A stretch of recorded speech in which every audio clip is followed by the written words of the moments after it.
So I wanted to take a minute and go over how to solve systems using your graphing calculator. I've given you two equations. You see 4x plus y equals -2 and 8x minus y is equal to 11. The first thing we're going to want to do here is to solve each of these equations for y to get into y equals mx plus b, or the slope-intercept form. So in this first line over here, we subtract 4x from each side, and that's all we have to do here. After we write the 4x next to the equal sign, we get y is equal to -4x minus 2. Y is already by itself, so we're good to go with that one. On the second equation, we needed to subtract 8x from each side. We put the 8x right next to the equal sign, and we get negative y is equal to -8x plus 11. Now we're going to divide both sides by -1, and we get y is equal to -8x divided by -1 is going to give us a positive 8x. A positive 11 divided by -1 gives us a minus 11. So now when we get back to our graphing calculator, we're going to want to turn it on. And to graph, remember we put things in the y equals screen, right? So I'm going to go to y equals. And in the y1, we're going to put this red equation, our first equation, -4x minus 2. And in our second equation, we're going to put our other one, which is, or in our y2, we're going to put our second equation, this blue equation over here, and it's going to be 8x minus 11.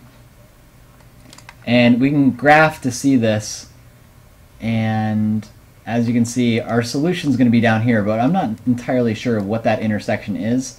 So we're going to use the intersect feature in our calc menu to help find the exact point of intersection. So what we want to do is you want to hit second trace. When you hit second trace, it brings up our calculate menu of some things we want to calculate, and we're looking for this intersect feature right here. So we hit the key 5, and that will bring up our intersect feature.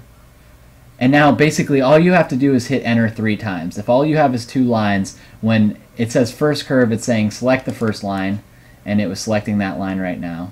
When it says second curve, it asks us to select the second line. Guess, we just go ahead and guess, just hit enter.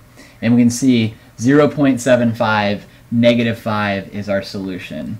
So down here, sorry, let me get this over in the correct 8.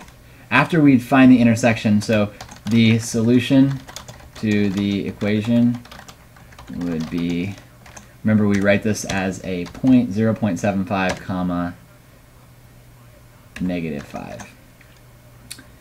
And you know, you're not going to be able to access that from the table. If you're looking through the table, you are not going to find that solution. The only way we could have done that is either algebraically using elimination or substitution, but if it asks to do it graphically, use the intersect feature to find the solution between those 2 lines.